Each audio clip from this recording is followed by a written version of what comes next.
here. Now, broadcasting from the underground command post, deep in the bowels of a hidden bunker, somewhere under the brick and steel of a nondescript building, we've once again made contact with our leader, Mark Levin.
Mark Levin here. Our number, 877-381-3811, 877-381-3811, just to show you the extent of contempt or jealousy for me and this program.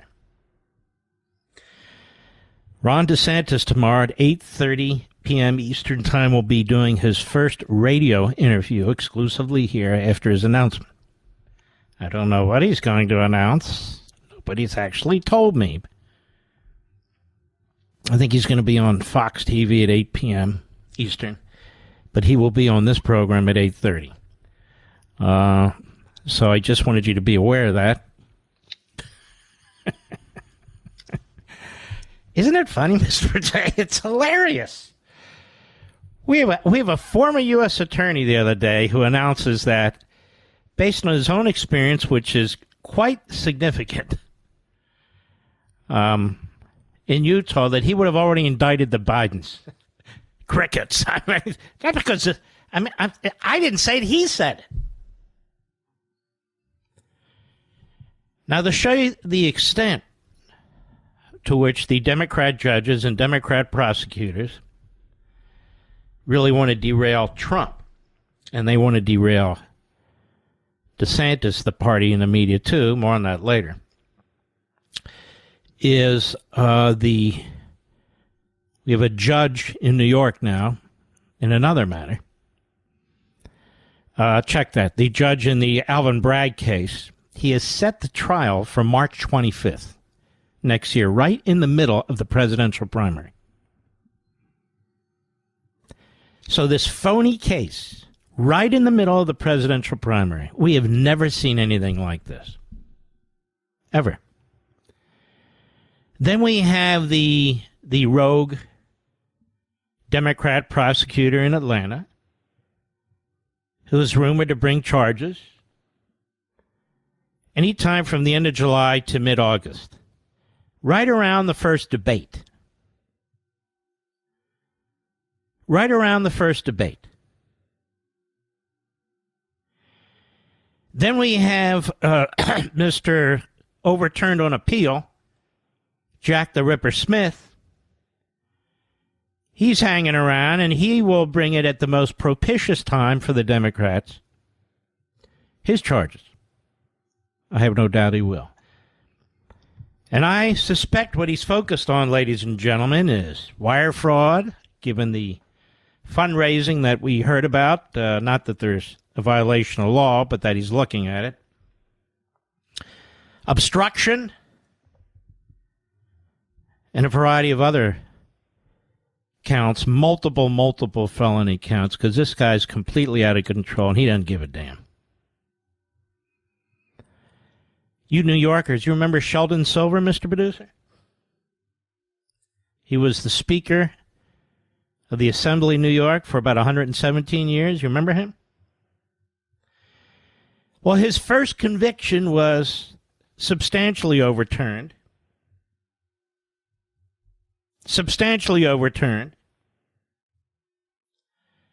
And you know who brought that case, America? Jack the Ripper Smith. The conviction of former Republican governor of Virginia, Bob McDonnell, was completely overturned by unanimous United States Supreme Court. The case he brought against John Edwards in North Carolina, where again he tried to stretch the definition of various laws and so forth.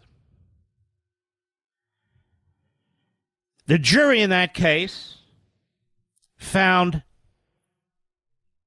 the defendant not guilty, and also on several of the counts couldn't decide. It was a hung jury. But the case was so pathetic, the Justice Department decided not to rebring it. But here's what he knows. Here's what he knows. Sheldon Silver was a Democrat with a Democrat jury. Bob McDonnell, case brought against Bob McDonnell, is in Northern Virginia with a substantially Democratic jury. But even more important, a judge who didn't understand the law. And of course, John Edwards in North Carolina. The problem here is Trump would be brought in a case in Washington, D.C. 93% Democrat votes. I mean, a fifth grader could bring a case like that. So you have to rely on a prosecutor who's virtuous, good temperament, and Jack the Ripper Smith is neither of those, as he's demonstrated. Remember Andrew Weissman? Remember that little nerd, that little freak, that little fraud? Andrew Weissman! Remember him? I'm doing the German Weissman. Well, he said the other day that Weissman has been called a Doberman. But compared to Jack the Ripper Smith, he's a golden retriever. Did you know he said that, Mr. Producer? He's actually always been a Yorkie. A Yorkie. And I like Yorkies, but not as prosecutors. So we have that. Then I start to think about things. Can a president pardon himself? You see, Donald Trump has more reason now than anybody to run for president, except maybe Biden. If we ever got a good attorney general in there, I think the Biden family would be the Gotti family of politics. And I don't mean to put down the Gotti family, because Biden's much worse when it comes to these financial activities. I mean, Gotti was never president. Biden is. And he's bought and paid for by the communist Chinese. Seems to me, for the rest of us, that's a bigger deal. Now, that said,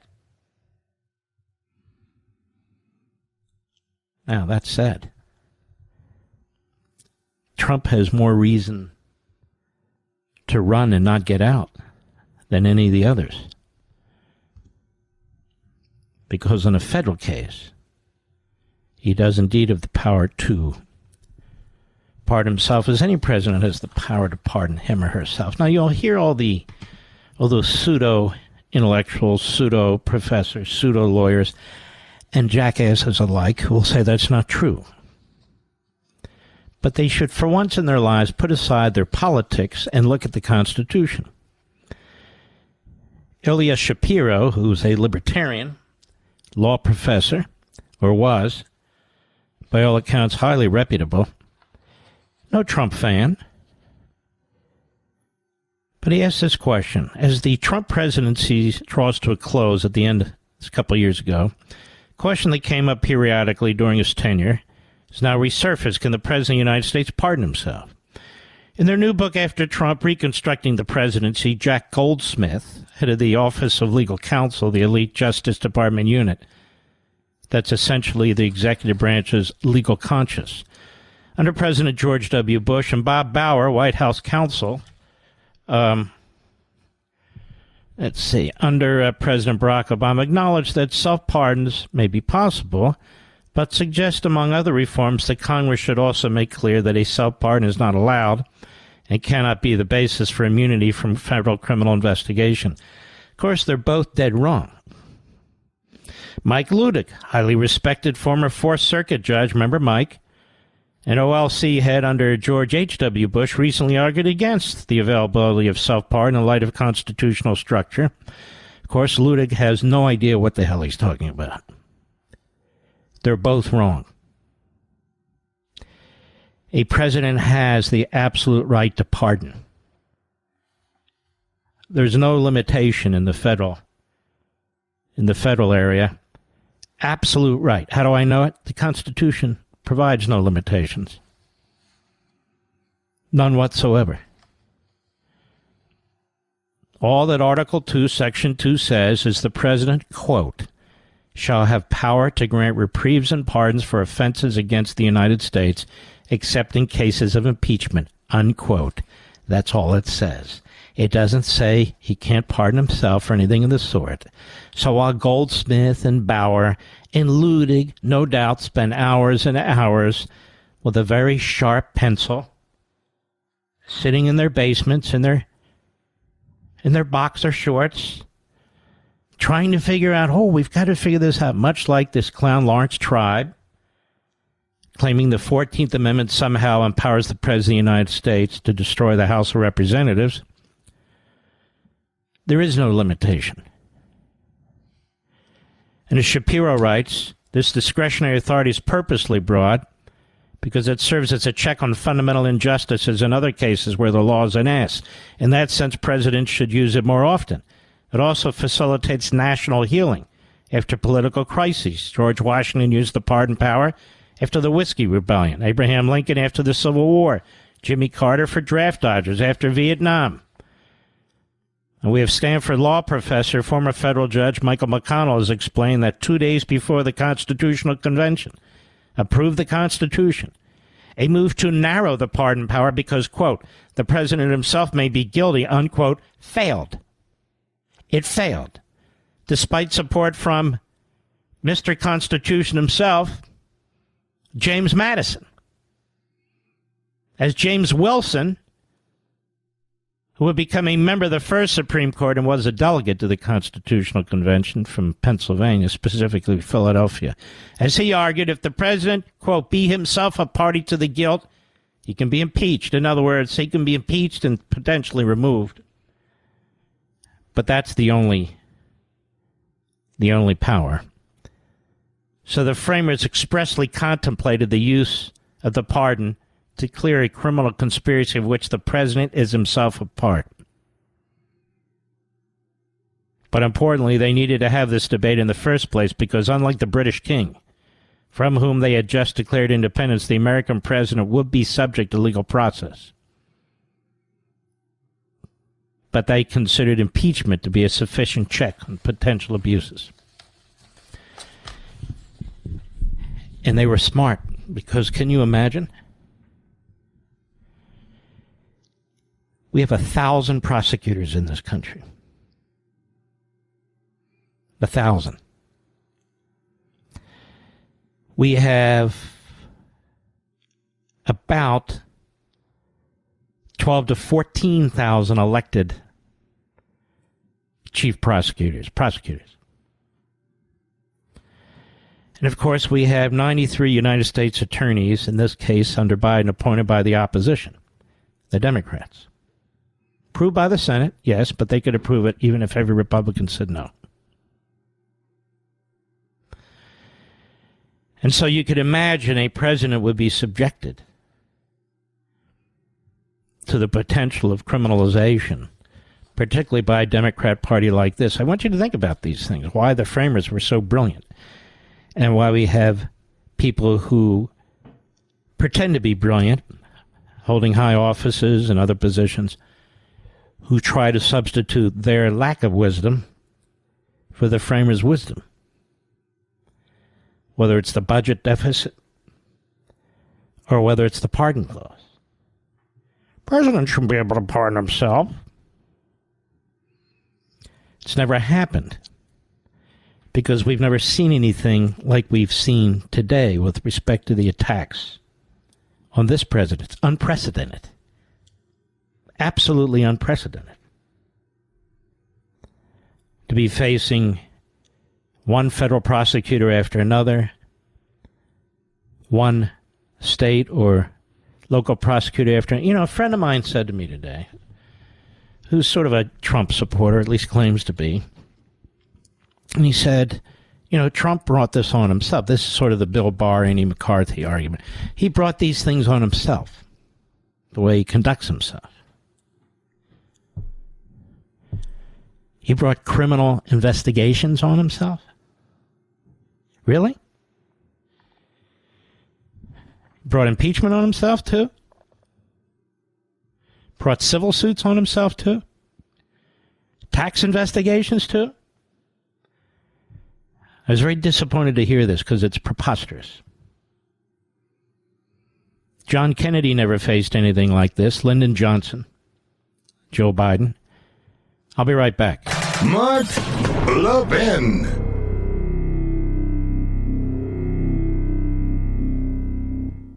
Now, I know you guys are worried. Federal Reserve staff said banking crises fallout could push the economy into recession this year. But you can do something about that. Learn how to protect the retirement you worked really hard for.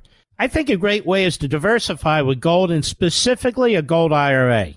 That's right, physical gold in your IRA. My favorite gold IRA company is Augusta Precious Metals. You got to call these guys and learn how a gold IRA can help you. So if you've saved $100,000 or more in a 401k or an IRA, call Augusta Precious Metals and get their ultimate guide to gold IRAs. Tell them Mark sent you, and they'll give you a free gold coin when you open a gold IRA. Call Augusta Precious Metals today, 877-4-GOLD-IRA. That's 877-4-GOLD-IRA. Consult your financial professionals before making investment decisions. Get risk disclosures at AugustaPreciousMetals.com. What a great company.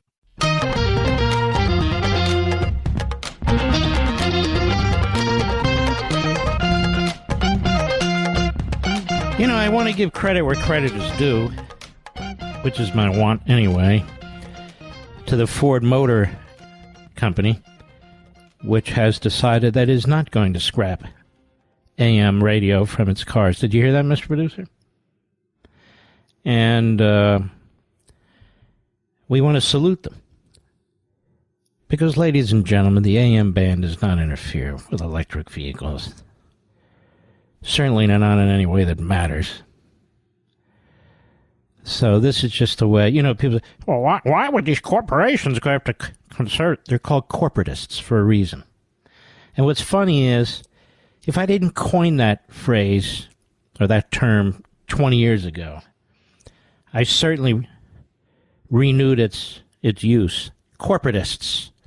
That's what they are. Corporatists. They're not conservatives. Probably woke up these corporations, WOKE.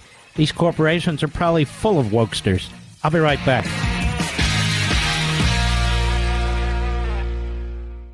Now, I know you guys are worried. Federal Reserve staff said banking crises fallout could push the economy into recession this year.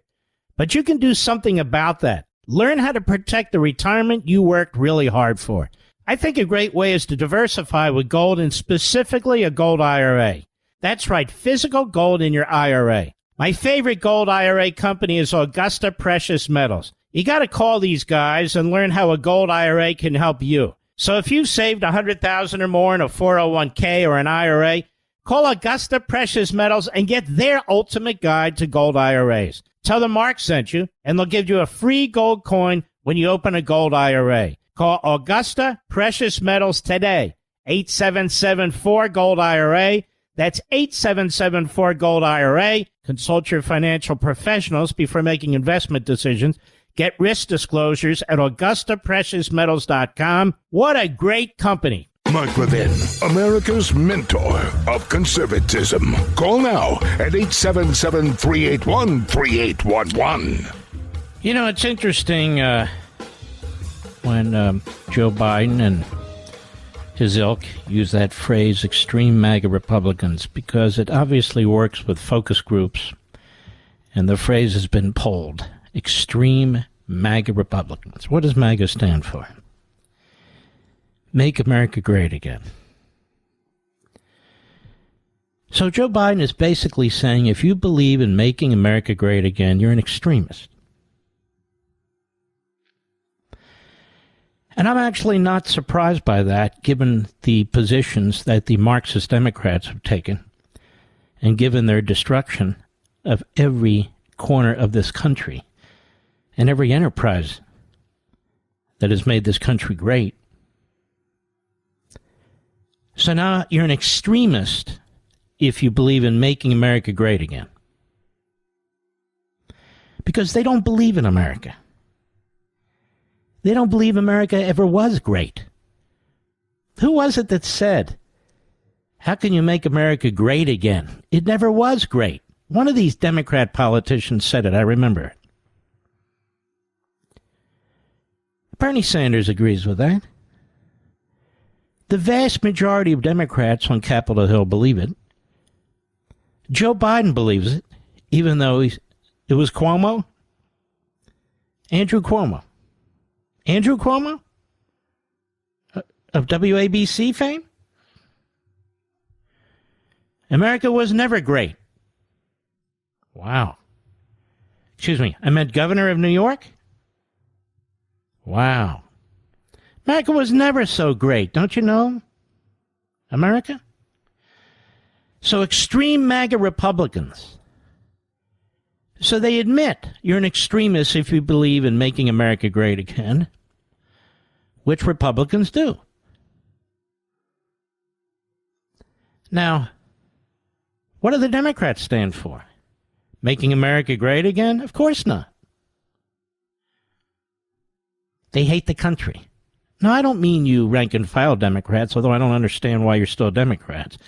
But your party, officialdom, representatives, appointees, power brokers, media frauds, all of them, those Democrats, they don't believe America's great.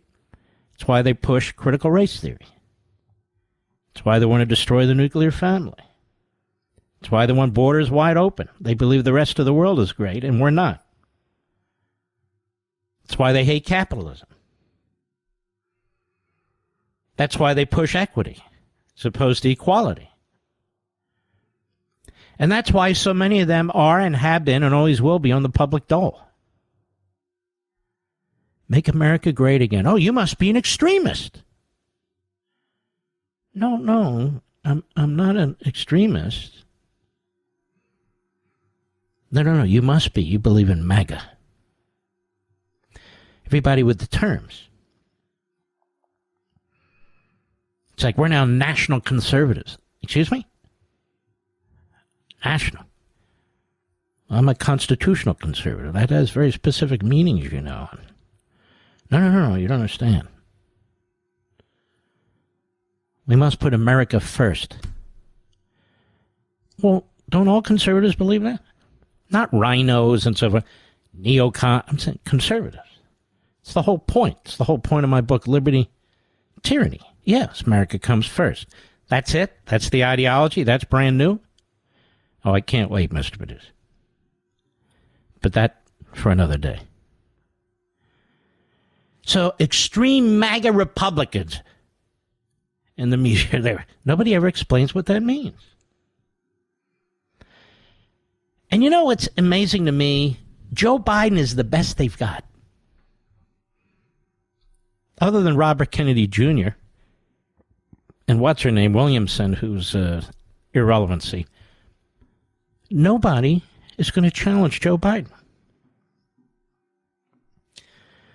Now look at Joe Biden. He's obviously inflicted with a level of dementia. But beyond that, look, he's a completely failed president. He's a failed president in action. But they love the fact that he's pushed the nation hard left. They don't care if there's high interest rates, the border's open. Other countries are now moving towards the communist Chinese currency away from the dollar. They don't care. And by the way, if people are losing their jobs, how about that, Mr. Iger? Mr. Iger is on his third phase of firing employees. Look, doesn't bother me as long as he's firing the right ones. Oops, the wokesters. Anyway, and it's too bad. But the Democrat Party, it's amazing that they, at one side of their mouth, they hate the country and they make it known, and on the other side of their mouth, they pretend they're defending the country for democracy. Really? Oh, yes. Is that why Biden is conducting himself like a dictator? Oh, you don't understand. So they talk like Marxists, as many people do, even people who claim not to be. Even some neocons. Can I use that word, neocon?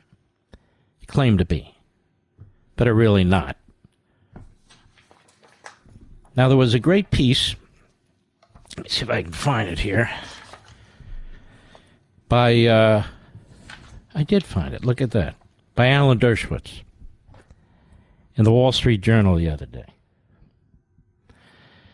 And I think Alan Dershowitz doesn't get the credit he deserves. I know a lot of people attack, oh, he's a Democrat. This guy's come a long way, America. He's come a long way from when I remember him 40 years ago. He's more conservative than Mitt Romney. And it's in the Wall Street Journal. Elon Musk is right about George Soros. And he's not anti-Semitic either. And Dershowitz says the Hungarian-born billionaire has done more than anyone to turn Americans against Israel. Now, that's interesting because George Soros has done more than anybody to fund the Democrat Party and its various Marxist outposts. He really has. He's done an enormous amount to destroy our cities, in my view. Law and order. Elon Musk, writes Dershowitz, has been accused of anti-Semitism because of his criticism and mockery of George Soros. Mr. Soros is Jewish, Mr. Musk is not. But Mr. Musk stands falsely accused. Mr. Soros is an active participant in politics, and his Jewishness shouldn't shield him from criticism. Further, no single person has done more damage to Israel's standing in the world, especially among so-called progressives, than George Soros. His financial support has multiplied the influence of the two major organizations that have done the most to shift the left-wing paradigm against Israel. One of them is Human Rights Watch, which was founded by publisher and human rights advocate Robert Bernstein, who lived from 1923 to 2019. For years, Human Rights Watch critiqued the denial of human rights by all countries based on two criteria: the seriousness of the violations in any particular nation, and the inability of the nation's citizens to protest and remedy such violations. But in 1993, Kenneth Roth became executive director and turned it into an organization that specialized in demonizing Israel. Now, Roth is Jewish, just like Soros is Jewish. By 2009, the Israel bashing had become so severe that Bernstein wrote, as the founder of Human Rights Watch, its active chairman for 20 years and now founding chairman emeritus, I must do something that I never anticipated. I must publicly join the group's critics. So this guy founds Human Rights Watch. He's an old man at this point, and he starts trashing it, saying it's been turned into a monster. Human Rights Watch had as its original mission to pry open closed societies, advocate basic freedoms, and support dissenters. But recently it's been issuing reports on the Israeli-Arab conflict that are helping those who wish to turn Israel into a pariah state. That's what he wrote about his own group. Mr. Roth has deployed human rights as a weapon against Israel. His organization's one-sided reports were used to justify selected condemnation of Israel by the UN and its divisions. They were circulated on university campuses and around the world. And despite their obvious and anti-Israel bias, supporters pointed to Mr. Roth's Jewish heritage to lend credibility to his anti-Israel accusations. I call these people self-hating Jews, as you well know. And you have them in all ethnicities, all walks of life. Here's an organization created by the goodwill of the free world to fight violations of human rights, which has become a tool in the hands of dictatorial regimes to fight against democracies, observed Natan Sharansky, the former Soviet dissident, an Israeli Knesset member in 2009. It's time to call a spade, he said. The real activity of this organization today is a far cry from what it was set up 30 years ago to do, throw light in dark places where there's really no other way to find out what's happening regarding human rights. In 2010, Mr. Soros said he planned to give $100 million, quote, the largest gift by far that Human Rights Watch has ever received, the New York Times reported. The paper quoted Mr. Soros, quote, every Wednesday morning at 8 o'clock, a group at Human Rights Watch got together and discussed issues with the managers, he said. I was an active participant in that group, and the human rights remains an important element of my foundation's current activities. The other organization is J Street.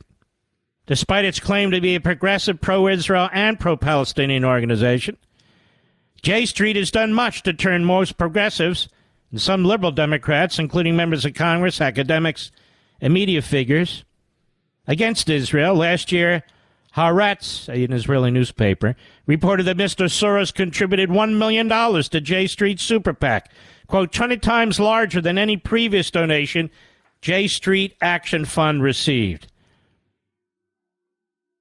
I'm not the only Jewish American to criticize Mr. Soros, writes Alan Dershowitz. In a January article by the Jewish news service, Farley Weiss, a former president of the National Council of Young Israel, wrote, Soros's defenders try to shut down criticism of the billionaire by claiming it's anti-Semitic because Soros himself is Jewish. But no one has financed more destructive attacks on Israel and the American Jewish community than Soros. Mr. Soros also has had a pernicious influence on American domestic issues, such as funding leftist candidates for district attorney who have politicized law enforcement. And unlike Mr. Musk, says Dershowitz, I haven't compared Mr. Soros to Magneto, a Marvel supervillain who, like Mr. Soros, survived the Holocaust. I wouldn't make that comparison because I never heard of Magneto. By the way, neither had I. But I agree with Mr. Musk that Mr. Soros' acts contribute to fraying the, quote, fabric of civilization, unquote. And Mr. Musk has shown no hostility toward Israel or the Jewish people. Some right-wing anti-Semites, he said, have focused on Mr. Soros in promoting anti-Semitic conspiracy theories about the Jews controlling the world. Critics of Mr. Soros should join supporters in condemning such misuse of Jewish heritage. But this misuse shouldn't deter legitimate criticism of the malign influence Mr. Soros has on the world, irrespective of his being Jewish. He's had a horrific influence on this country, has Soros. And why did I bother going through all this with you, America? Because Mr. Soros is rooting for Joe Biden for president. Mr. Soros is a big funder of the Democrat Party. Mr. Soros has an enormous influence, which he's purchased with his multi-billions of dollars, on the left. Bernie Sanders is the kind of Jew that George Soros is. I would even argue Chuck Schumer is. But George Soros hates America, hates Israel, is worth tens of billions of dollars. But if you raise any questions about George Soros, you are attacked as an anti-Semite by the Democrat Party media, the Democrat Party, and the Democrats. And so I am asking tonight something that will never happen. Will Joe Biden condemn George Soros? Yes or no? The answer is no. How about Schumer? No. How about Pelosi? No. How about any Jewish Democrat in Congress? No. any more than any black Democrat in Congress, other than the Republicans, will condemn Louis Farrakhan. No. Extreme MAGA Republicans, America, coming out of the mouth of Joe Biden, who was a racist, segregationist. When he started his career, pretended to be a civil rights activist. He's such a damn liar. And now he's out there with extreme MAGA Republicans, the party of Soros. I'll be right back. Mark Levin.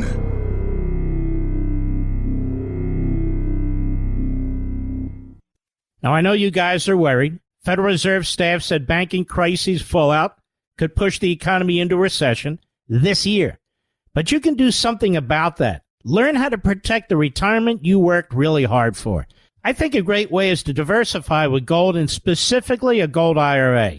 That's right, physical gold in your IRA. My favorite gold IRA company is Augusta Precious Metals. You got to call these guys and learn how a gold IRA can help you. So if you've saved $100,000 or more in a 401k or an IRA, call Augusta Precious Metals and get their ultimate guide to gold IRAs. Tell them Mark sent you, and they'll give you a free gold coin when you open a gold IRA. Call Augusta Precious Metals today, 8774-GOLD-IRA.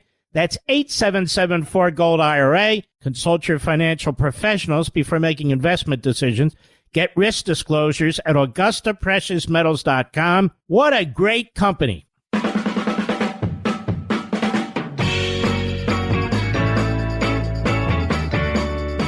Turns out the chairman and CEO of the NAACP lives in Florida. Do you know that, Mr. Producer? Yeah. He doesn't live in Chicago. You know, Derek Hunter has a great piece at Town Hall, and it's titled, "Yes, Democrats, Stay Out of Florida." Democrats seem to labor under the delusion that the rest of us long to spend time with them, that we'd be lost without their nagging or just their smell. When there are long stretches of time without some Karen screaming about how you should wear a mask at the park or use whatever pronouns they or their kid decided they felt like on that day, no one misses them. Life is better without all of them. So when you see groups from the Alphabet Mafia, the NAACP, the LGBTQRSTUV, WXYZ community, etc., telling fellow leftists to stay out of somewhere, I say, great, stay the hell out. I don't care where black people or gay people or anyone chooses to vacation or move. I'm not vacationing or moving with you, so what does it matter to me? I'm sure you're not emotionally or otherwise invested in my family's latest trip to the beach, because I didn't receive either a phone call or a check, and I'm as equally disinterested in everyone else's moves. That being said, when gay groups and the NAACP issued travel warnings about going to Florida, made me want to go there more. The NAACP is 114 years old. That time, they did some amazing and important work, but that time is long over. They defeated the Democrat Party, then became the Democrat Party by embracing the concept of segregation as a bastardized form of tolerance.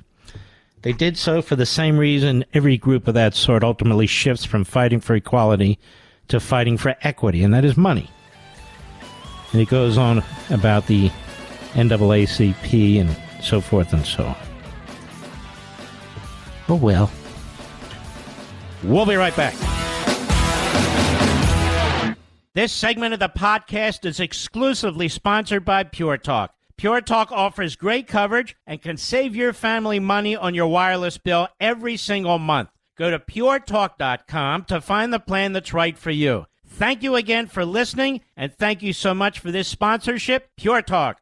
He's here. He's here. Now, broadcasting from the underground command post, deep in the bowels of a hidden bunker, somewhere under the brick and steel of a nondescript building, we've once again made contact with our leader, Mark Levin. Hello, America. Mark Levin here. Our number, 877-381-3... whatever. Now, one of the things I try to do here that I think is very unique in this business is I try to find individuals who I think can one day step into the fold, whether it's in radio or TV, whether it's in writing like books, columns, and I give them an opportunity to speak. We've had some tremendous subs here. We still do when I'm not here, guest hosts.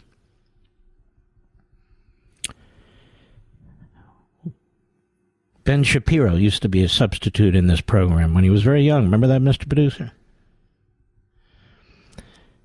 Dan Bongino, while he was, moving from one career to the political career and so forth. And you can tell who's really exceptional. And by the way, they used to push, and my podcast is, and my podcast, so what the hell's a podcast? I mean, this is like years ago. It was fine by me, don't get me wrong. I just didn't know what was the big deal. Now I know. Today we have, and there were others, I should say, politely, who've gone on to great things. And of course, we have our great guest hosts today, and many of them are just terrific. Most of them are local, and you hear them when I'm not here. And we stick with them. Every now and then we get pressure from one owner in particular to run his guys, but that's not going to happen. So we take the best that we know and we give them an opportunity. Because, look, I'm not going to be doing this forever. Be doing it for a while, but just not forever. It's the same with authors. We become and are becoming much more stringent about who we let on this program. Now and then a lot of reprobate on the show just to slap the person around or for that person to give it the best shot that they can to explain what they've been saying. And that's good too. That's okay. But I don't often do that, quite frankly. But I try and use this program also, as I say, also to allow sort of a farm team to develop, because that's important. And while I feel like we have identified a lot of wonderful people, I'm concerned about the farm team for the conservative movement. I've said this to you more than once. I think there's a lot of millennials. Should I call them millennial cons, Mr. Producer? Does that work? Or milcons, who are more about self-promotion, where they can get their names, how they can create provocations, or controversy. And I find most of them think that the way to build up a name and the way to build a career is to try and destroy everybody who's come before them. It's not going to work. Why? Why won't it work? Because you won't let it work. Just because somebody says they're better, it's time for somebody to move aside, who are they? They're not the audience. They're grifters. They're self-servers. So that's not how this works. You work hard. Try and make a case. Try and make a difference. Try and help save the country. You don't have to invent new theories. How about you defend existing principles?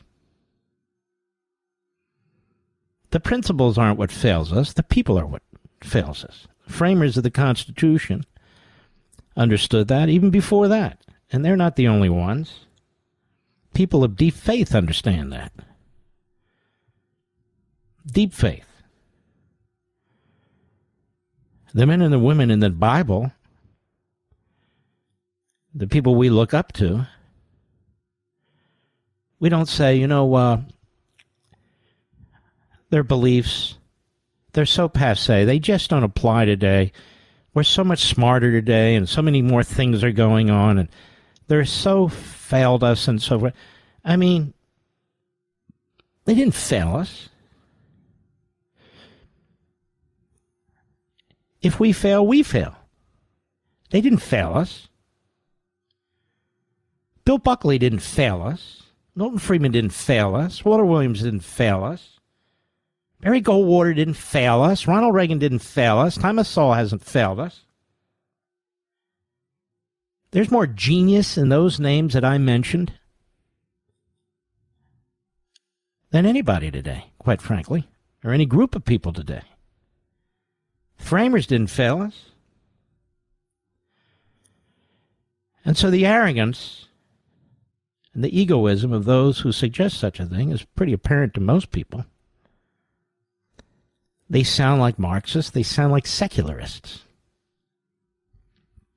For all the talk of material historicism that Marx wrote about and Engels wrote about, for them the world began when they decided it began. And you hear some of this in the millennial cons. Or should we call them just cons, Mr. Producer? And you hear a lot of this in the millennial cons, and it's very off-putting. It's too bad. Because there are many of us, who certainly I here, my arms are wide open to young conservatives and to promoting young conservatives, but I will not promote egomaniacs, and I will not promote people who personally attack other people. I mean, their families and so forth. That's not going to happen. Quite the contrary. Quite the contrary. And the world doesn't come to an end when conservatives disagree on a particular outcome, like Kevin McCarthy. It was a brutal battle. It was a brutal battle. And I think the case I made was a very important case, and many of you now agree. And those who were making the other case, they might have been right. All that we'll never know. But they should at least own up to the fact that some of us knew something about what we were talking about, but they don't. And some of them said the most asinine, vicious things, in which, from my perspective, they destroyed themselves. Certainly, in my eyes. Because they don't even know how to debate. They don't know how to disagree. And that's important to know and important to learn. It's a good life lesson, actually. If you're an arrogant SOB, I don't care what your views are. Nobody wants to know about you. You're not going to succeed. You may have a close circle of people that think you're really cool and terrific and so forth as you try and scratch and claw your way up the ladder, but it's not going to work because you defeat yourself by your own animus. So I'm just trying to explain some of the things that are out there, and I'm trying to explain that there are some very, very sharp young people out there, but I just wish the millennial cons were much stronger in terms of personality, intelligence, and better understanding of what it is that they're doing. But what do I know? I've only been doing this for 40-some years. I'll be right back. Mark Levin.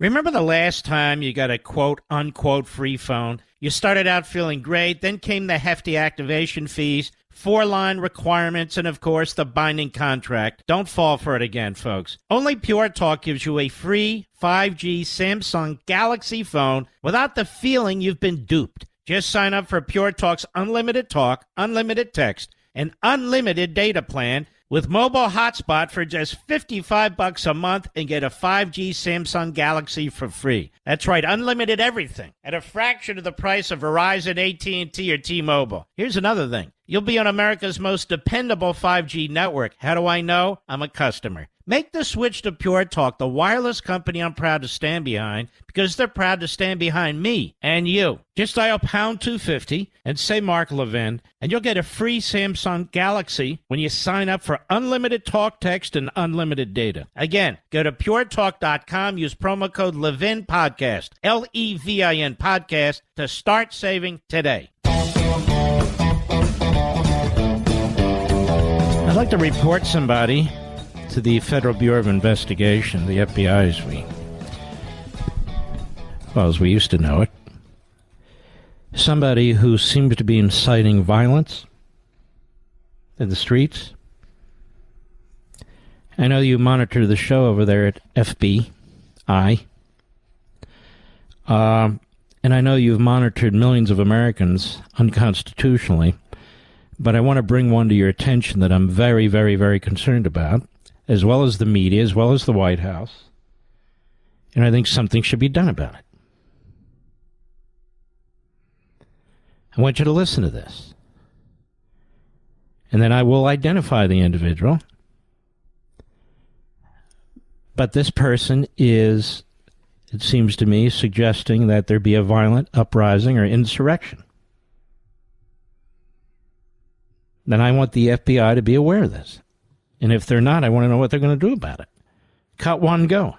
I think there would be a huge backlash from our entire House Democratic, caucus, certainly the progressives, but also in the streets. I think that it's important that we don't take steps back from the very strong agenda that the president himself shepherded and led over the last 2 years. Okay, so this is Pramila Jayapal, if that is her name, out of the great city of Seattle, Washington. That's pretty much her district, as I understand it. Among other things, she talked about a huge backlash in the streets. Now, of course, she'll say she's not calling for it, but this is Marxist speak for calling for it. And so the question is, will the Washington Compost or the New York Slimes draw attention to this? You can be damn sure that if Marjorie Taylor Greene spoke like this, or Lauren Boebert spoke like this, they'd be all over it. You can be damn sure. Now, Pramila Jayapal, if that is her name, she said it. And she's head of the Progressive Caucus. In other words, the openly Marxist wing of the Democrat Party, more like the Trotskyite wing, which is the most ideologically pure, may I say. Not like the Stalinist wing that's run by the kind of fool that a Swalwell or an Adam Schiff would be. These are the Trotskyites. And these Trotskyites, led by Pramila Jayapal, if that is her name. I want to repeat, or I want to play this so we can repeat what she said.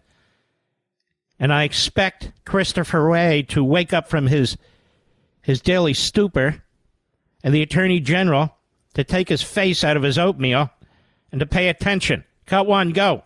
I think there would be a huge backlash from our entire House Democratic, caucus, certainly the progressives, but also in the streets. I think that this is... I think I heard her say that, Mr. Producer. Did you hear her say that? But also in the street, the voice went up. She got excited. The testosterone level went high. Mark, that's impossible. Not today. Follow the science. Even though it's science fiction, follow the science. I heard her.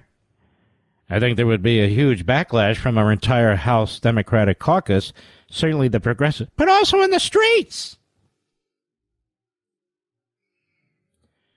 Now, what does that mean? Is that like when Schumer was all worked up? His depends got all wet when he was on the stairs of the Supreme Court building, and there were an enormous number of anti-babyists. That's what we ought to start calling these pro-abortionists, anti-babyists. We got to make up names like these clowns do. And the anti-babyists are there. Yes, yes, I want my choice. Kill them, I want my choice. And he got all worked up, and what did he say? I'm telling you, Kavanaugh. I'm telling you, Gorsuch. There's a whirlwind forming out there. And you better do the right damn thing. Oh, I misspoke. I didn't know what I was saying. The Republicans are twisting what I said. They're twisting it out of context. What did you mean? I meant the most gentle and nonviolent way, sort of a Gandhi-like way. I was just saying to them, please follow the law. That's what I said. But the extreme MAGA Republicans were twisting everything I was saying. But Pramila Jayapal, should we waste time inviting her on the program? Haven't we done that before, Mr. Producer? Can we try? Did the other one we invited the other night? Who did we invite the other day? So many leftists, so little time, so little response. I understand I'm not Chuck Todd. I don't have a third grader's haircut. Who was it? Sonny Houston over there at the Pew. Ooh, Yenta Houston at the Pew. I invited her on the program. She wouldn't come on.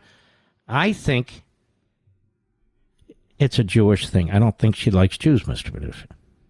What do you think? I mean, they throw this stuff around. Do you not like me, Sonny Houston, because I'm Jewish? Is that it? Could that be the reason? Just curious.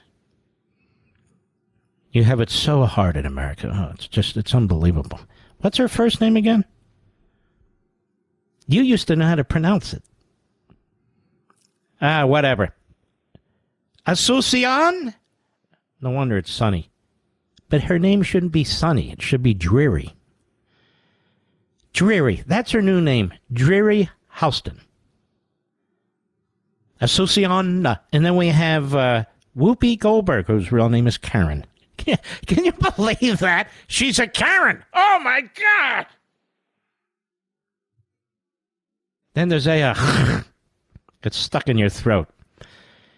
AOC is the modern-day Aristotle. You must know this. And, of course, a female Aristotle. What would that be? A female Aristotle? What would that be?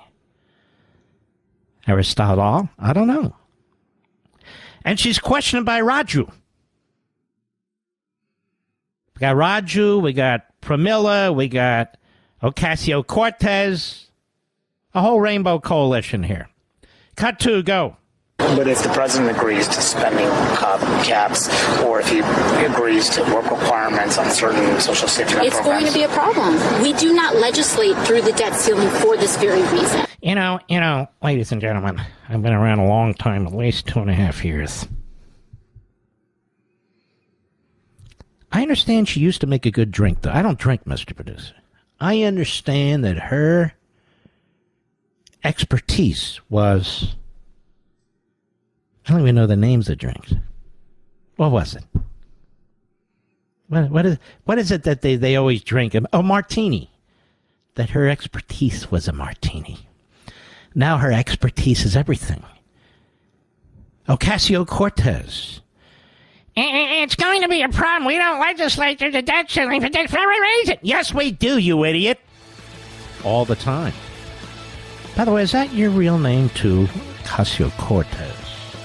Just curious. I'll be right back. Remember the last time you got a quote-unquote free phone? You started out feeling great, then came the hefty activation fees, 4-line requirements, and, of course, the binding contract. Don't fall for it again, folks. Only Pure Talk gives you a free 5G Samsung Galaxy phone without the feeling you've been duped. Just sign up for Pure Talk's unlimited talk, unlimited text, and unlimited data plan with mobile hotspot for just $55 a month and get a 5G Samsung Galaxy for free. That's right, unlimited everything at a fraction of the price of Verizon, AT&T, or T-Mobile. Here's another thing. You'll be on America's most dependable 5G network. How do I know? I'm a customer. Make the switch to Pure Talk, the wireless company I'm proud to stand behind, because they're proud to stand behind me and you. Just dial pound 250 and say Mark Levin, and you'll get a free Samsung Galaxy when you sign up for unlimited talk, text, and unlimited data. Again, go to puretalk.com, use promo code Levin Podcast, Levin Podcast, to start saving today.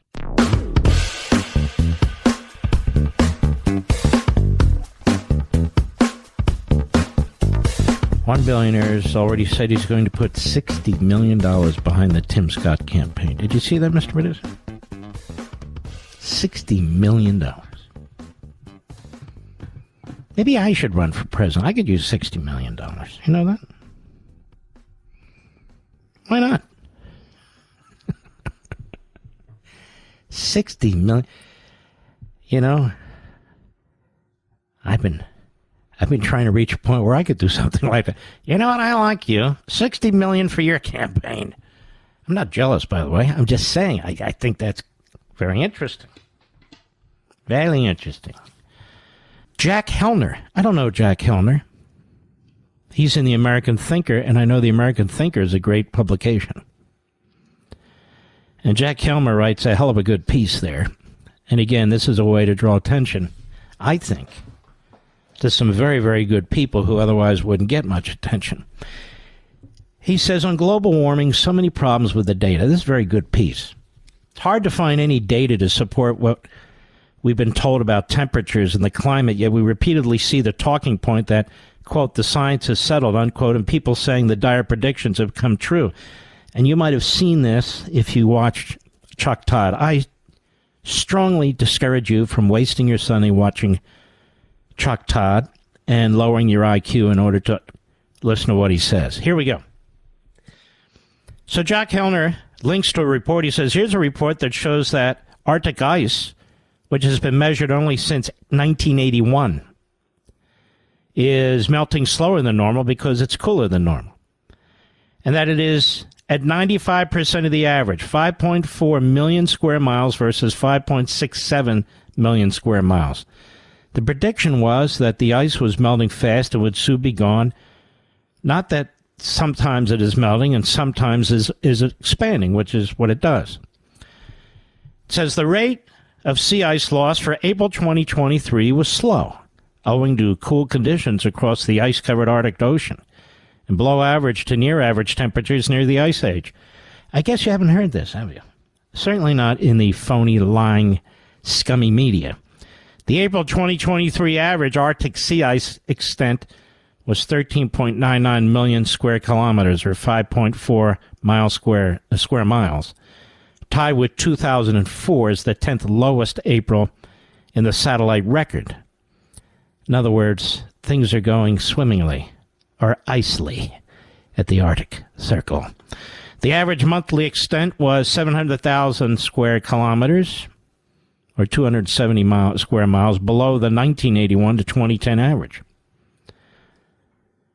We've been told for years that we would have snowless winters, not that sometimes we would have record snows, as we did out west this year.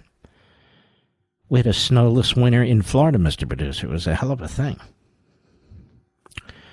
We've been told that oceans are rising rapidly and coastal cities would soon be underwater. Not that they've risen an essentially immeasurable 9 inches in 140 years. 9 inches in 140 years. Why don't the media and other green pushers tell the truth instead of giving dire predictions? The answer is that people wouldn't capitulate if they learned the truth. Global mean sea level has risen about 8 to 9 inches since 1880. But anybody who believes that oceans that average 12,080 feet deep can be measured accurately within inches, 8 to 9 inches even, over centuries, and that they can tell the cause of the increase needs to have his IQ examined.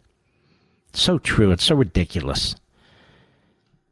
Even if it's 8 to 9 inches in 140 years, take a look at your foot. Most people's feet aren't 8 to 9 inches long. Except mine are longer than that. But you understand. And the measuring is BS. The average depth of the ocean, 12,080 feet. Why are people, especially children, told the intentional lie that thousands of species are dying each year because of humans and our use of natural resources, when the truth is that scientists can identify only 800 animal species that have gone extinct in the last 400 years? 800, or 2 per year. The answer is clearly that the truth would not get support for a radical green agenda. May I suggest, Schmuck Todd, that you may want to have this gentleman on your show and lift your Stalinist-like propaganda iron curtain on the deniers, climate deniers. The Millennium Ecosystem Assessment, which involved more than 1,000 experts, estimated an extinction rate that was later calculated at up to 8,700 species a year, 24 a day. More recently, scientists at the U.S. Convention on Biological Diversity concluded that every day up to 150 species are lost.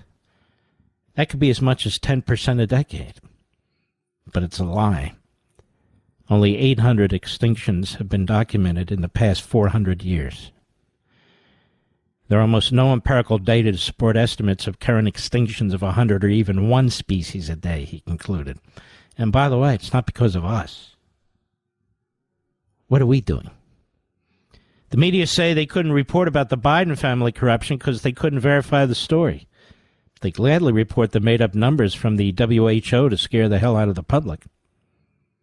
Good point. The World Health Organization warns in a report released this past Friday that rising temperatures could lead to more than 9 million additional deaths each year by the end of the century. I just saw that reported on TV. Must be true. Why don't we read the facts instead, which are that more people die from the cold than heat, and it is very few people.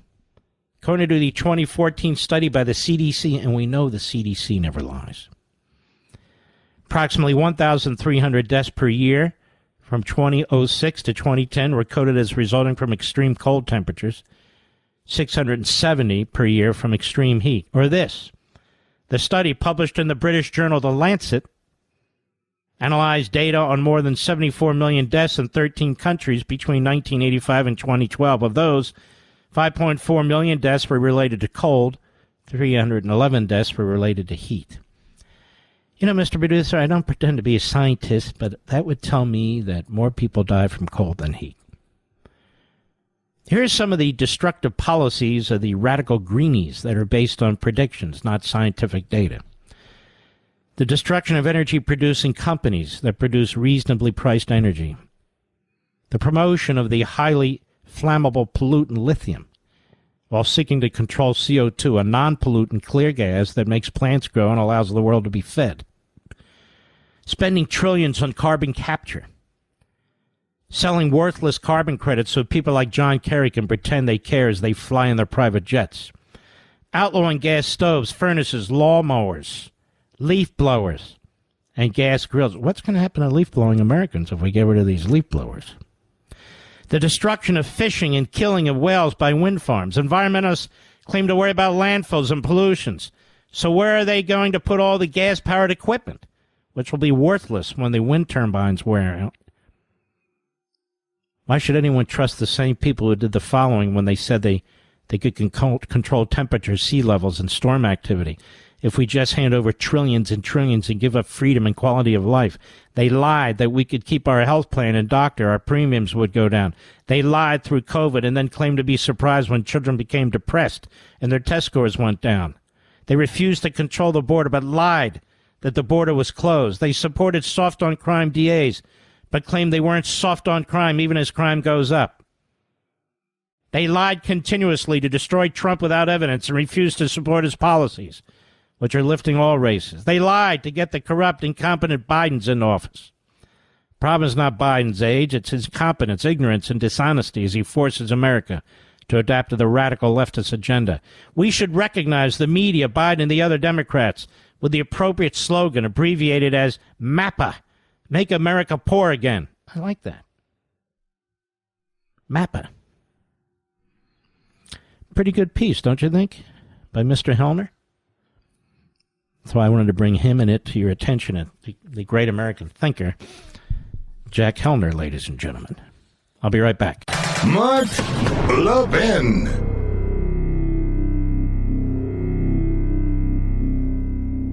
Remember the last time you got a quote-unquote free phone? You started out feeling great, then came the hefty activation fees, 4-line requirements, and of course the binding contract. Don't fall for it again, folks. Only Pure Talk gives you a free 5G Samsung Galaxy phone without the feeling you've been duped. Just sign up for Pure Talk's unlimited talk, unlimited text, and unlimited data plan with mobile hotspot for just $55 a month and get a 5G Samsung Galaxy for free. That's right, unlimited everything at a fraction of the price of Verizon, AT&T, or T-Mobile. Here's another thing. You'll be on America's most dependable 5G network. How do I know? I'm a customer. Make the switch to Pure Talk, the wireless company I'm proud to stand behind, because they're proud to stand behind me and you. Just dial pound 250 and say Mark Levin, and you'll get a free Samsung Galaxy when you sign up for unlimited talk, text, and unlimited data. Again, go to puretalk.com, use promo code Levin Podcast, Levin Podcast, to start saving today. Don't blame me. I'm just the messenger. It's going to get worse because none of the right steps are being taken to address what the Democrats have done here. And Joe Biden, sitting in the Oval Office, thinks he's Franklin Roosevelt. He's more like Eleanor Roosevelt. But that's a whole other story. And by the way, what would be wrong with that, Mr. Producer? If Joe Biden were Eleanor Roosevelt, he puts on a dress and high heels, no makeup, of course, gets his teeth, his false teeth, a little bit protruding from his mouth, as Eleanor did, and I say that with the deepest of respect. And if Joe Biden believes he's Eleanor Roosevelt, who am I to say he's not? I mean, honestly. It's the science. I heard Chuck Todd say that there's a whole spectrum for these things. It's not binary. You don't have to be a male or a female. That's fake science. It's fake science. There's a whole spectrum out there. Whole spectrum. As long as you wear a mask, it's okay. It's a whole spectrum out there. And I think Chuck actually believes that. Which tells me Chuck's having issues, Mr. Producer. If he believes there's a whole spectrum, Chuck is having issues. Maybe Mrs. Chuck is having issues. Excuse me. Maybe the Chuck it is having issues too. The, what do we call them again? Oh, pregnant, what is it? It's so stupid. We can't even remember anymore. You know, it's like, they have a whole, you know what I ought to do after this book? Write another book. It should be an entire dictionary on left-wing terms. Did I just give that away? I ought to do that. And it could be hilarious. Don't you think it would be funny? And I'll even make some up and give them definitions so they can actually use them, maybe even steal them. I think I should do that. It would be fun. Just put a bunch of consonants and vowels together, you know, out of order, or just a bunch of letters out there. They have the LGBT with the X, Y, W, S, T, Y, and I just say what it means, and I don't need 40 comics to write it for me. I can figure it out myself. I think that would be hilarious. But what do I know? Apparently not much. Here is Jean-Pierre at the White House today. Cut 3, go. Absolutely not. Look, I would refer you to Congress on their processes and what they're trying to do in Congress. But to say or suggest the president's leadership is in question, I think is completely false. First of all, I think that's offensive. To say the president's leadership is in question is completely false, and I would go, it's offensive. How can you question Joe Biden's leadership? It's offensive. He has shown enormous leadership in destroying the country, in destroying the border, in destroying the currency, destroying our schools, and destroying law enforcement, destroying the military, destroying our alliances, destroying destroying everything, really. And so when you say that he hasn't shown leadership, I must say that's completely false, and it's offensive. He's resegregating our country. He's trying to replace capitalism with equity-based Marxism. This is a man who has shown enormous leadership. Now, for the wrong country, of course, but nonetheless, leadership. I'll be right back.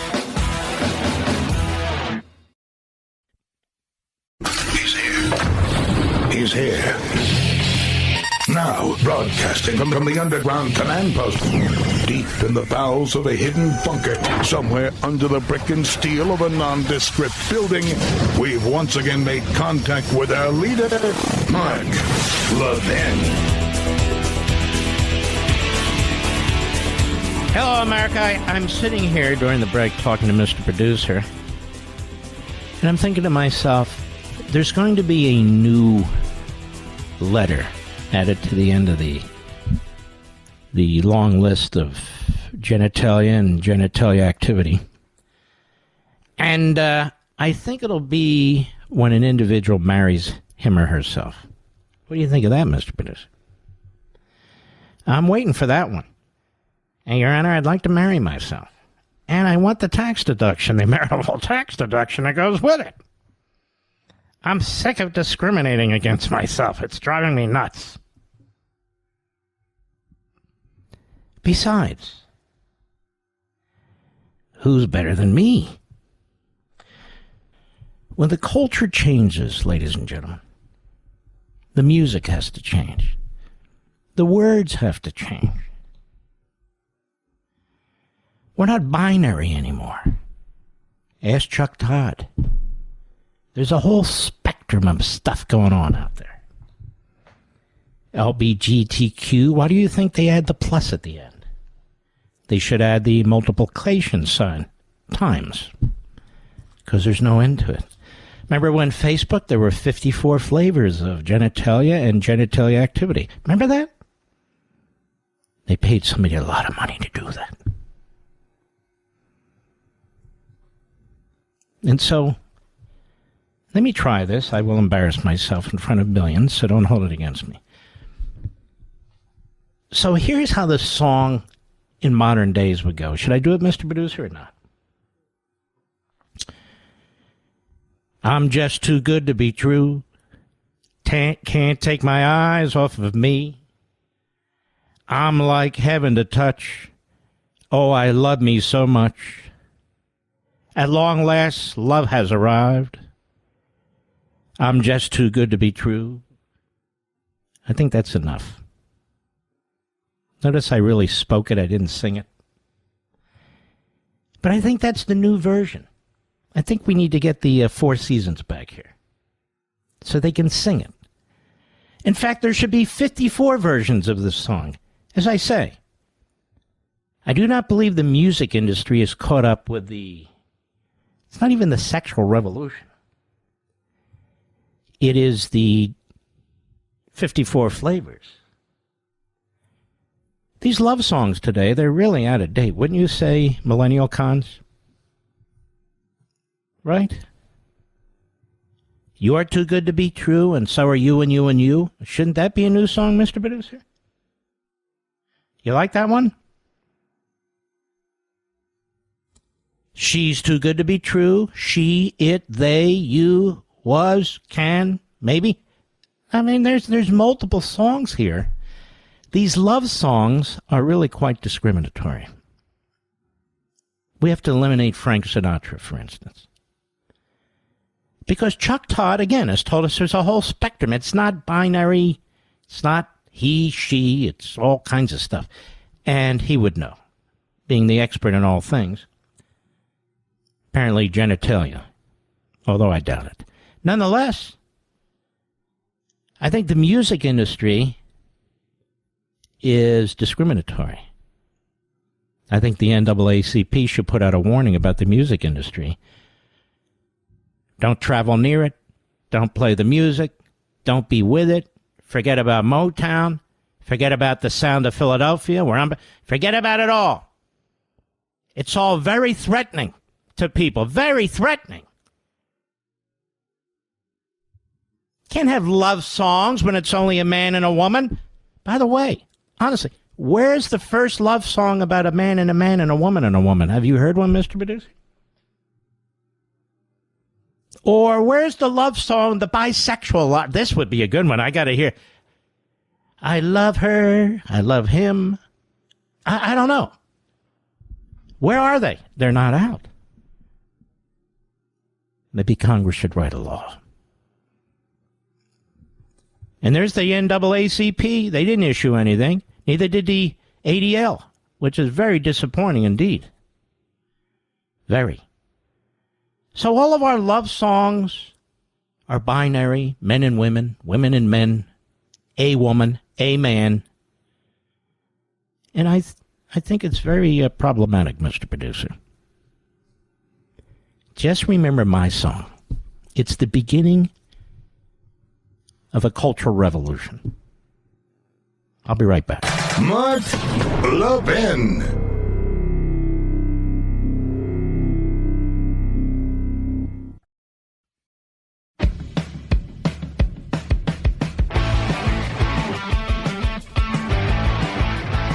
Wait, it's my turn already? All right. Now we got to get in it. Oh, Alvin brag. There's nothing to brag about. Alvin, it's time for dinner. Okay, Mom. A friend of mine sent me this. I don't know the fashionor.com, fashionuer.com. Why can't people use regular words? What is Alvin Bragg's net worth in 2023 America? Written by Jen Fish on April 1st. I wonder if that means it's an April Fool's joke. But he is an April Fool's joke. I'll just read it as it is. And maybe somebody can check this out. Let me put it that way. That way, if it's wrong, I can say I said check it out. Remember that, Mr. Producer? Alvin Bragg has a net worth of $41 million in 2023. Now, is that believable? I thought he was a... Do you notice how all these Marxists are rich? Or they want to be rich? Oh, yeah. However, Alvin Bragg's legal career started as a clerk for Judge Robert Carter at the Southern District of New York's federal court. I wonder how this guy made his money or got his money, if in fact this is true. Does anybody know? How did Bragg get this money, or if it's true? I don't know. I'm just throwing it out there because there it is in the fashioner.com, and everybody knows that is a place where everybody goes to get their facts. After Bragg focused on voting rights, police misconduct, and educational equity. Oh, wait a minute. They use the word equity, so that raises a question. Oh, Judge Jeanine decided to join us. That's good. Hello. How are you, Judge? How am I? How are you? The fight continues for both of us. I am fantastic, even though the country's going to hell, Judge, I must tell you. It's going to hell in a handbasket. It could be. And yet you have this fantastic book out here, Judge, called Crimes Against America, The Left's Takedown of Our Republic. So, yeah, go ahead. I think no one can appreciate it more than you, Mark, because it's been what you've been talking about for more than a decade that I know of. And I start the book, Crimes Against America, The Left's Takedown of Our Republic, with a quote from Abraham Lincoln from his speech to the Young Men's Lyceum of Springfield in 1838. And he talks about at what point should we expect the approach of danger? Will it be some transatlantic military giant to step the ocean and crush us? Never. At what point is the approach of danger to be expected? If it were ever to reach us, it will spring up among us. It will not come from abroad. If destruction is our lot, we are ourselves as author and finisher, as a nation of free men. We live through all time or we die by suicide. Nobody said it better than Abraham Lincoln. We are literally fulfilling his prediction. And that is that we are dying as a result of what people in this country are doing to the institutions of government, to the culture that we live in, to the beliefs that our founding fathers wrote down in the Declaration of Independence and the laws of the Constitution. Every day, Mark, we see it in the newspapers, as we open our phones and we read the feeds, and we listen to the radio, and we listen to you, and we look for someone with a voice of sanity, because we say to ourselves, I must be crazy. This can't be happening. But it is, Mark. And so I write this book like an indictment. I write it with the outlining the crimes occurring right from the beginning. We are no longer a sovereign nation. We do not have a border. We are literally a globalist landing spot with benefits, and anyone can come here. You don't need an ID. We don't even vet you. We don't fingerprint you. We don't even give you an alien registration number now. Come on in and share in the cornucopia of benefits, education, medication, housing, and we'll give you whatever you need to survive and to live in this country. Mark, this isn't how it's supposed to be, and that's why I wrote the book. Wow, that's like an opening statement. That is really, that's quite good, because I know it's difficult when you write a book to summarize everything and so forth. It's not so easy. And how long did it take you to do this book? It takes me a long time. You know, Mark, this is my 8th book. I had 3 New York Times bestsellers. This one was the fastest book I wrote. Why? Because every day there was another indignity that was perpetrated upon America and upon American citizens. Every day. This book is a running commentary on what we're seeing, whether it's COVID and the billions that went to the schools, that every metric was to close the schools and never open it up.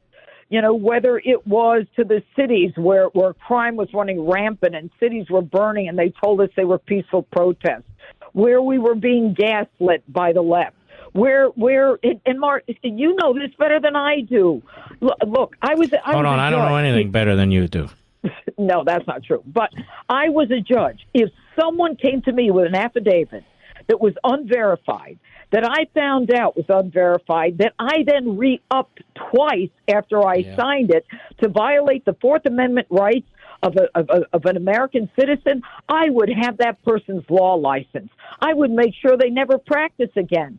And yet these yokels are still practicing in the swamp that we call our nation's capital, Washington, D.C. And no one is embarrassed. We had the Durham report last week. What did we learn? What we learned was what we already knew, and that was that Hillary Clinton was the woman who came up with this whole Russia collusion hoax, and she told Joe Biden and Barack Obama about it. And today she talks about how, Joe Biden might be a little too old. What does that mean, Mark? That means this woman, she's an evil woman. She is running for president. So nobody cares. First of all, Judge, she's never run. She's waddled for president. There's a big difference, She doesn't run. Yeah. By the way, neither do I. Well, I used to, and I can't anymore because of my knees. But yes. That's what we all say. It is what we all say, Mark. You are so right. You got me. But the audacity of this woman to First of all, I want that... people to know what a sweetheart you are. You are. You're tough. Prosecutor, judge. You sit next to Geraldo. That takes work. There you are. But you're sweet. Yeah. Whenever I meet you, you're very nice. Yeah, of course I'm nice. I'm okay. I'm an animal lover. I even had 2 pigs me too. for 15 years. And wait, you had 2 pigs? Pigs, yeah, the 4-legged ones. They don't crap in the house or anything? No, they have their own pig house outside. But I was a young prosecutor, Mark. I was trying cases. And I remember coming home one night. I was on trial, and I put the kids to bed, and I read them Charlotte's Web. And they said, Mommy, can we have a Wilbur? I said, guys, you can have 2 Wilburs. So, I tell my then husband, we're going to have 2 pigs. He said, you're out of your mind, Jeanine. So I got the 2 pigs, and they lived with me for 15 years. It was great. Luckily, you didn't read a book about elephants. You have elephants. Don't hang up, Jeanine. I want to talk more about your fantastic book. Folks, the book is Crimes Against America, The Left's Takedown of Our Republic. Please go to Amazon.com. It's going to be all over our social sites. You're going to love this book. We'll be right back. Mark Levin, the thunder on the right.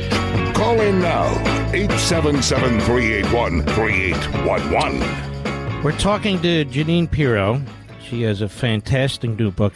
Just came off the presses just today. Crimes Against America. It's a killer book. The Left's Takedown of Our Republic. Now, you can go to Amazon.com, or if you like, you can go to JudgeJBook.com. JudgeJBook.com. We'll have that link as well on all of our social sites. Amazon.com or JudgeJBook.com. The book is Crimes Against America. So, Judge Jeanine, who's behind this? These crimes against America? Is it a philosophy? Is it a party? What is it? You know, that's a great question, and the only thing that I can say is that there's a lot of money behind the takedown of America because that money is being invested in the campaigns of fake prosecutors running for DA, in the campaigns of school board members who are also running for the school board, who have a different ideology, separate from the Constitution, separate from the Declaration of Independence. And, you know, the only thing that I can imagine is there are a bunch of leftists, socialists who've been indoctrinated in school. And but for COVID, but for that particular pandemic, parents would never have known what our kids were being taught in school. Mm-hmm. And that's why we've got so many heads of corporations who are now willing. So, for example, Black Lives Matter, not the movement, but the organization. There were millions of dollars that were wasted on mansions in California and money given to everyone other than the kids in the inner cities who needed it in the name of George Floyd. But, you know, the corporations didn't want the money back. Why? Because these corporate execs were indoctrinated to think that, you know, Marxism, socialism, that really is the way to work. And that's why the education department, and that's why young people believe that socialism is acceptable. But this whole takedown is something, if you'll recall, Mark, and I know you do, Barack Obama was a big student of Marx, of Karl Marx. And he talked about transforming America. And that's what he did. The hatred of police started during his 4 terms.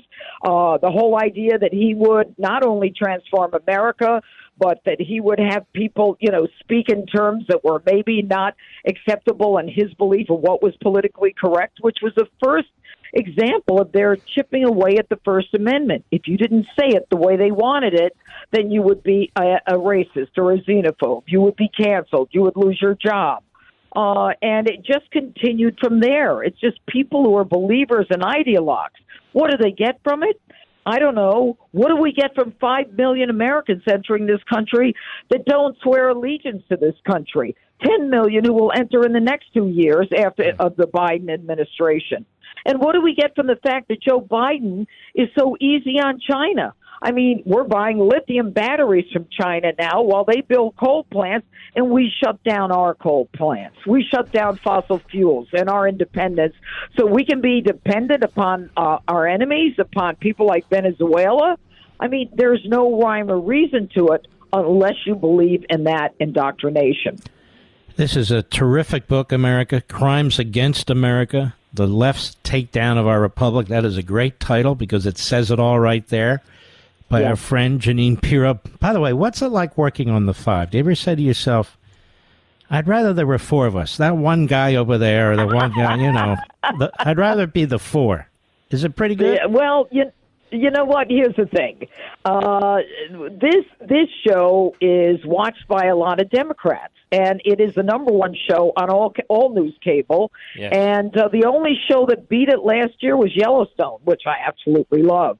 And I think that people like to hear an intelligent conversation with people who know what they're talking about, and they want to hear both sides. And, you know, the person on the left, whether it's Geraldo or Jessica or Harold, we'll fight to the T, but then when we go to break, you know, we really do like each other as long as we don't talk about politics.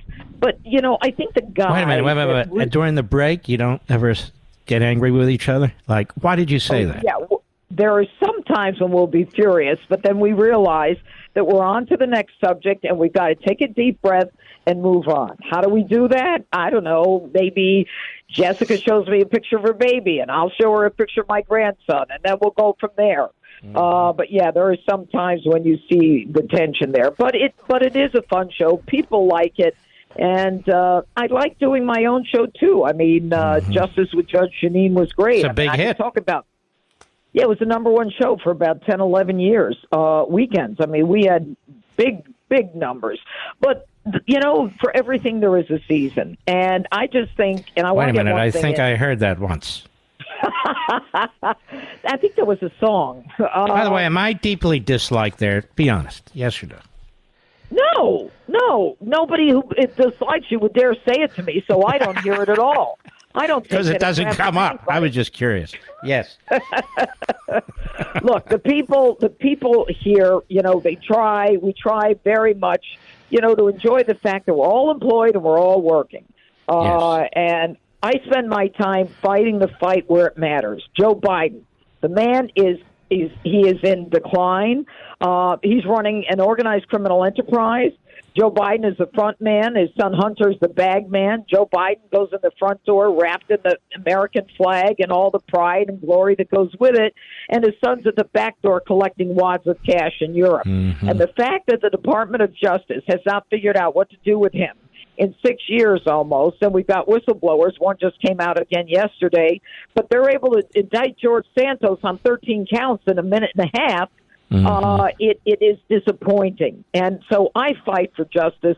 I fight for the fact that the American criminal justice system is being destroyed by these people. I believe in law and order, and so do you. I believe in truth and justice, and so do you. So do most Americans who follow the law. These bozos on the left are destroying this country. They're trying to take it down.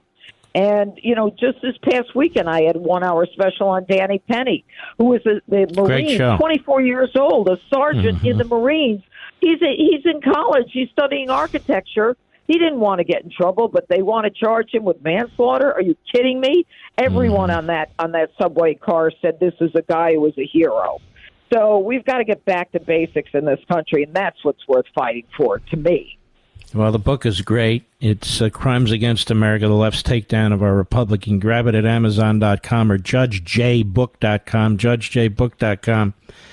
And let me ask you this, though. When you show up for the 5, you have a lot of research to do and all the rest of this sort of stuff to do. Isn't that correct? Oh, yeah. There's loads of reading. You don't just show up. Oh, no. No, I will read for a good 3 hours before the show. Absolutely. I would never go on that show without being prepared. So what I do is, you know, I make sure I know what my arguments are, what the left's argument's going to be. And then what happens, Mark, is sometimes if you get called on last, everyone took your argument, and then you got to come up with something really creative. But, you know, there's no fake emotion. I mean, we're passionate about what we believe in. And I am, and I always will be, and I will never back down. This country is too important. The fact is that the left could care less about the Declaration of Independence. All they want to do is take down the statues, take down our history, and my job is to make sure, like my father did as a veteran in World War II, and my grandfather, a veteran in World War II, was to make sure that this country and its ideals are protected. And that's why you can get my book at JudgeJBook.com. Well, one other question. No, that's good. One other question, though, and that's this. This, and you've been in law enforcement most of your career, this relentless assault on Donald Trump at every level of government, in different cities, and so forth. I mean, this is really 100 years from now, they're going to say this is reprehensible, what was done here, and so forth and so on. And they're doing it now to try and make sure he can't win, aren't they? Right. I don't think there's any question. Look, you've got Letitia James, who ran for office. Mark, you know as well as I do, if you or I ran for office and said that our mission was to take down a civilian whose name you identified and whose crime you couldn't identify. You'd lose your law license. You would lose your law license, and you would be brought before the Ethics and Grievance Committee in a minute and a half. And that they could do this, and then that she could go after the family, the corporations, millions of documents handed over. Look, here's the bottom line here. This man was the president and improved virtually every metric in this country, whether it's the number of African Americans being working, or women, or Asians, and animal instincts and animal spirits in terms of the economy. People felt great about America. It was America first. We got this bozo in the White House right now who can't even stumble his way in or out of a press conference. I've seen the man fall on his way up the stairs, forget down the stairs. And in the end, what they're trying to tell us is that there's something wrong with Donald Trump. I don't think so. I think that what they did to Donald Trump every day from his inauguration on, and the fact that he was able to do what he did is very telling about who he is and whether or not he is a man strong enough to withstand what they threw at him, and they will never stop. And they're haters. You know, the Democrats, oh, we're all inclusive. We love everybody. Hogwash. You're haters. You hate anybody who doesn't talk like you do, who doesn't think like you do. You want to ostracize us. You were the Democrats who started the Hillary Clinton hoax nonsense where families were at each other's throats. America was in half because of what this witch decided she was going to talk about and create on a Russia collusion delusion. And that's what the Durham report said. And yet the Democrats said, no, we're the party of inclusion. No, you're not. The party of inclusion is a party that follows the law, that recognizes that everyone is equal under the law, that goes and fights for equality, not equity, but equality of opportunity so everyone can run. And it infuriates me that when Tim Scott announces he's running, the left tries to take him down because, oh, he's just the exception. Don't feel good about him. Unbelievable. You know what? I feel great about him. He has a past that is rooted in slavery. God bless him. Very well said, Judge Jeanine. You should be on TV. I really believe this very strongly. Thank you. Well, it's a great book, Crimes Against America, The Left's Takedown of Our Republic. You can get it at judgejbook.com, judgejbook.com, or amazon.com. And you take care of yourself, my friend. Hopefully I'll see you one of these years. You know what? I listen to you, Mark. You keep up the fight. I'll keep up the fight. And you never know. I think we may win. We may win, but probably not in our Bye-bye. lifetime. God bless you. Be well. And by the way, she's great. Very, very nice lady. I want you to check this book out, though. Crimes Against America, The Left's Takedown of Our Republic. She knows how to write. She knows how to think. That's for sure. I'll be right back. Mark Levin.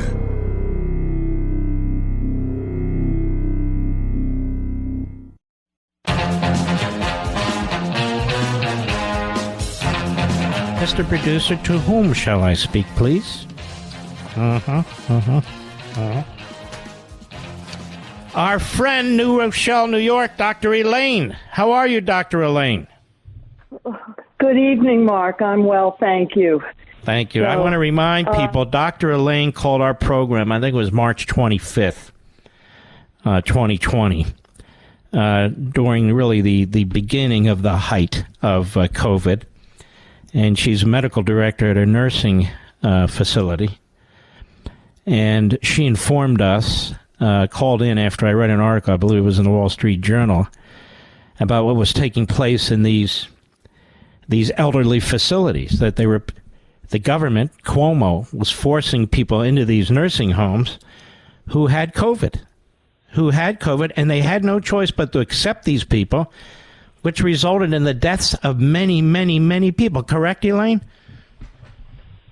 That's right, Mark. I called you on March 26, 2020. There you go. And because of the mandate, the memo that went out from Cuomo and his then health commissioner, mandating that nursing homes must comply with the expedited admission of COVID patients from the hospitals. And a couple of reasons I called you. One was I was listening to you earlier, and you said there was some politician who said America was never that great. Well, that was Andrew Cuomo, and that was just kind of where he was coming from and who he is, right? And what happened today, I don't know if you had a chance to listen, but he was interviewed for an hour by Rita Cosby, and she asked him a number of questions about... All right, I don't want to trash fellow hosts now. Be careful. Oh, no, not at all. No, she was good. She was... really held his feet to the flames. So what I didn't know if you'd had a chance to hear that. No, I didn't. There was, What's the bottom line? What happened? Bottom line is that, well, first of all, I realize it was great not to have to listen to him whine all these years because he just has that voice and on and on. Anyway, what he ended up saying, of course, it was everybody else's fault. Basically, the one point I wanted to get across was that he is saying that it was federal guidelines from the Trump administration. That is a lie. CDC. That is a lie. Elaine, are you there? He took. Hear me? You know what, Elaine? We can't. Can we call you tomorrow? Rich, call Elaine tomorrow. Don't forget, okay? Are you there? Yeah. And we're going to get you back on, Elaine, to dig into this because that is simply false. All right, America. Sorry to say in a truncated form, I love you. God bless you, and I'll see you tomorrow.